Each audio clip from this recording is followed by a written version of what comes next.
Ahora veremos el concepto de función uniformemente continua. Partamos recordando la definición epsilon delta, la caracterización epsilon delta de las funciones continuas. Decimos que una función de A contenido en R es continua en el punto x barra que pertenece a A, sí y solo si para todo epsilon mayor que 0 existe un delta mayor que 0, tal que si los valores de la x están restringidos en este intervalo x barra más delta, x barra menos delta, entonces los valores de la f están restringidos en el intervalo de epsilon. Esto es lo mismo que decir que x es menor o igual que x barra más delta, mayor o igual que x barra menos delta, y lo que quiere decir con la f, ¿no es cierto? Esto implica que f de x se encuentra entre f de x barra más epsilon y f de x barra menos epsilon. Entonces, ¿de qué se trata esto? Se trata de que uno, cualquiera sea este test que uno tome, ¿ya? Es decir, el control que uno quiere tener sobre los valores de la función, siempre existe una manera de controlar el x para que ese test se cumpla, ¿ya? Esa manera de controlar el x es con delta, ¿ok? Evidentemente que mientras más pequeño sea el epsilon, más pequeño va a tener que elegirse el delta, porque es más restrictivo. Ahora, eso lo podemos ver acá con un gráfico, ¿ya? Aquí tenemos un gráfico, vamos a pensar que esta es la función f de r en r, la función x que a x le asocia x cubo. Es un gráfico, un dibujo, ¿ya? Y vamos a suponer que estamos parados acá, en este punto, que es x barra f de x barra. Entonces, ¿cuál es el juego? El juego es que nos vamos a dar, por este lado, nos vamos a dar un valor de epsilon, pongamos este valor, ¿ya? De modo tal que esto sería f de x barra más epsilon, y esto sería f de x barra menos epsilon. ¿Ya? Entonces, si nos queremos volver hacia atrás, fíjense lo que pasa. Nos volvemos hacia atrás acá, hacia atrás acá. ¿Ya? ¿Se dan cuenta ustedes que si yo me aseguro de que los valores de la x se encuentren aquí dentro, entonces todos los valores de f de x van a estar metidos acá, van a estar metidos en este intervalo. ¿Ya? Entonces, ¿qué es lo que tengo que elegir? Lo que tengo que elegir es un delta suficientemente pequeño para que x barra más delta y x barra menos delta se encuentren en este pequeño intervalo de aquí. ¿Se fijan? Muy interesante. Evidentemente que si epsilon es más pequeño, este intervalo donde vamos a encontrar los x va a ser un poco más pequeño. Pero hay otro efecto presente acá. Fíjense.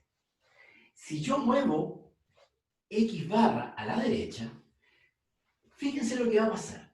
Si x barra se mueve a la derecha, entonces, claro, f de x barra, vamos a pensar, no tan exagerado aquí, algo así, ¿ya? Entonces, vamos a poner acá, si x barra fuera este punto ahora, un poco más a la derecha, vamos a ponerle x tilde, le vamos a poner. Fíjense ustedes que el punto donde vamos a parar es este.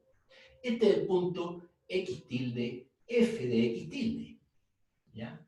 Y ahora vamos a volver acá, y aquí vamos a tener f de x tilde, ¿cierto? Vamos a borrar la f. Aquí vamos a tener el f de x tilde. Por aquí vamos a tener f de x tilde más epsilon. Vamos a dejar el mismo valor de epsilon, f de x tilde menos epsilon, y vamos a mirar hacia atrás. Fíjense lo que va a pasar. ¿Se fijan lo que va a pasar aquí?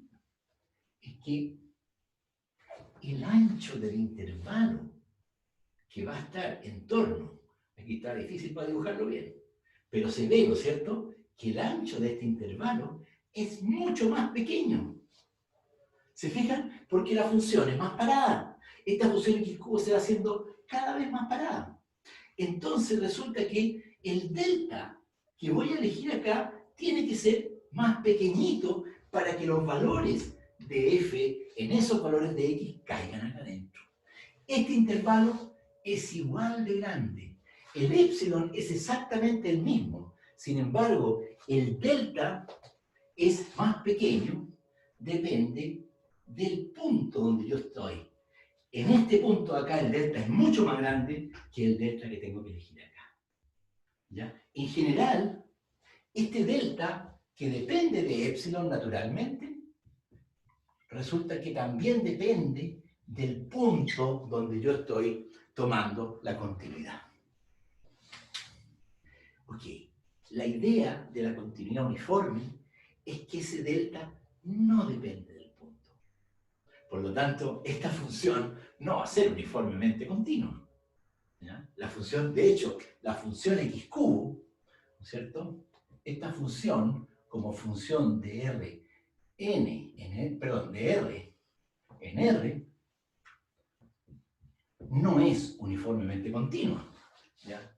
Pero por otro lado, fíjense ustedes que si la función estuviera definida en este intervalo, hasta aquí, ¿se fijan? Hasta aquí nomás, solamente tuviéramos como dominio este conjunto. Este delta sería el más pequeño de todos y me serviría para todos los que están para atrás. ¿Ya? Vamos a ver que cuando la función es continua en un intervalo cerrado, acotado, entonces sí es uniformemente continua. Y ese es el teorema que vamos a ver a continuación. Bien, ahora vemos la definición de función uniformemente continua. Aquí está.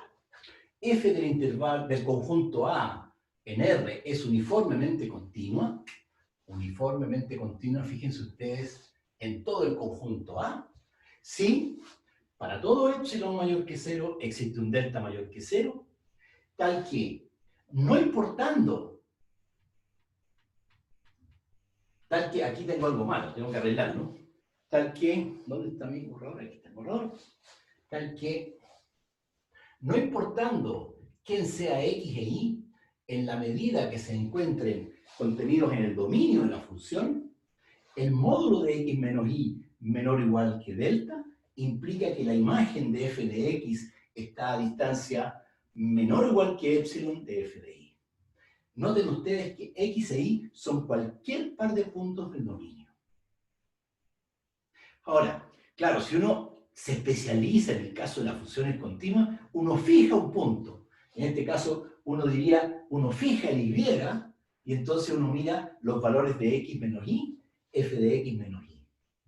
¿Se fijan? Entonces, si uno fija un valor, tiene la continuidad en un punto. Eso hace que toda función uniformemente continua es una función continua en todos los puntos del dominio donde la función es continua, es uniformemente continua. Ahora, la recíproca no es cierta.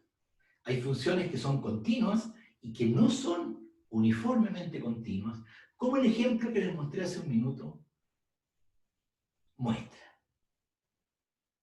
Pero bien, hay un teorema parcial que dice que la cosa también anda para el otro lado. Eso es en el caso de que la función esté definida en un intervalo cerrado. Fíjense, dice lo siguiente el teorema. Si f va de a, b en R, es continua en a, b, entonces la función f es uniformemente continua en ese mismo intervalo. La demostración de este teorema no es tan difícil. Lo que hay que saber hacer es negar la definición de uniformemente continua y usar el teorema de Bolzano-Weierstrass. Lo vemos en un minuto. Veamos entonces la demostración de este teorema. Recuerdo aquí la definición de función uniformemente continua. ¿Se fijan ustedes? Para todo epsilon mayor que 0, existe un delta mayor que 0, tal que cualquiera sea el par x, y, distancia de x, y, de x menos y menor o igual que delta, implica que la distancia entre f de x y f de y es menor o igual que epsilon. ¿Cuál es la negación de esa afirmación lógica?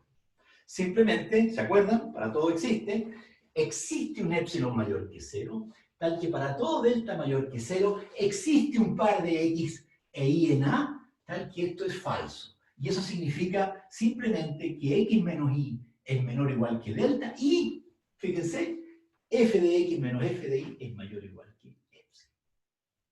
Entonces, ¿cuál es la idea de la demostración? Esto es simplemente la negación. Vamos a elegir delta, números de la forma 1 partido por n. Y para cada n en los naturales, ¿ya? Vamos a elegir delta igual a 1 partido por n, y entonces, de acuerdo a lo que dice acá arriba, existe un par de puntos en A, xn y su n, que tienen distancia menor o igual que delta, que en este caso es 1 partido por n, y que las imágenes están a la distancia mayor que epsilon. Muy bien, hasta aquí no hemos usado nada de las hipótesis de este teorema. Ahora sí, este conjunto A no es cualquier cosa. Es el intervalo A, B. ¿Perfecto? Y resulta que la sucesión xn, esta sucesión está contenida en el intervalo A, B. ¿Qué pasa con las sucesiones en un intervalo cerrado y acotado? Teorema Bolzano-Weierstrass, que nos dice que existe una subsucesión que converge a un punto del intervalo. Ok, entonces, por el teorema de Bolzano-Weierstrass, vamos a escribir así, por el teorema Bolzano-Weierstrass, existe una subsucesión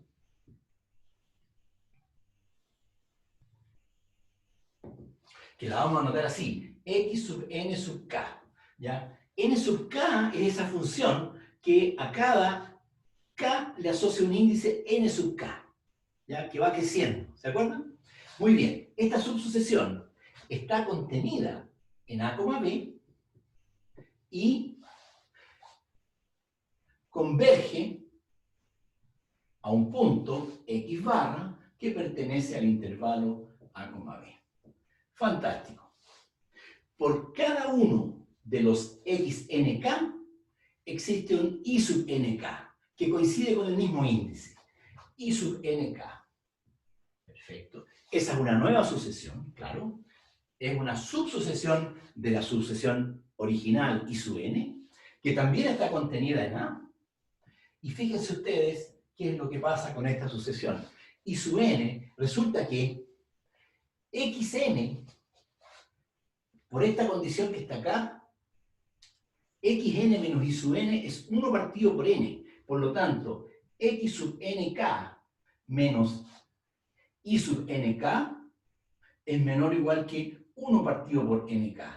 ¿Qué le pasa a nk cuando k se va a infinito? Acuérdense que el subíndice de la subsucesión tiene que crecer también. Por lo tanto, esto converge a 0 si k converge o diverge a infinito. Pero resulta que x sub nk converge a x barra. ¿Qué es lo que le tiene que pasar entonces a i sub n? I sub nk también converge a x barra para poder tener esta relación. Entonces, x sub nk e i sub nk, ambas sucesiones convergen a x barra. Fantástico. Ahora la pregunta es, ¿qué tiene de malo esto? Tiene harto de malo.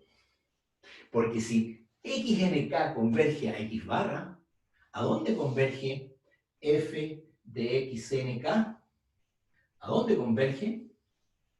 La función f es continua. Tiene que converger a f de x barra. Perfecto. ¿Y qué es lo que le pasa a la sucesión f de i sub nk? I sub nk converge a x barra, así que las imágenes también tienen que ir a f de x barra. ¿Qué tiene de malo eso? Mucho, pues. Porque yo sé que f de xnk, según lo que acabo de demostrar, menos i sub nk, esto se va a 0, porque convergen al mismo número. Pero por otro lado, ¿qué es lo que sabemos? Que f de xnk menos f de i sub nk es mayor que epsilon. Esto que está acá es una Simple contradicción. Imposible. ¿Qué es lo que hicimos mal? Lo que hicimos mal fue suponer que no. Es decir, suponer que la función f no es uniformemente continua, sabiendo que la función f es continua. Suponer que la función no es uniformemente continua, sabiendo que es continua, nos lleva a una contradicción. Por lo tanto, toda función continua es uniformemente continua. Y esa es la demostración del teorema.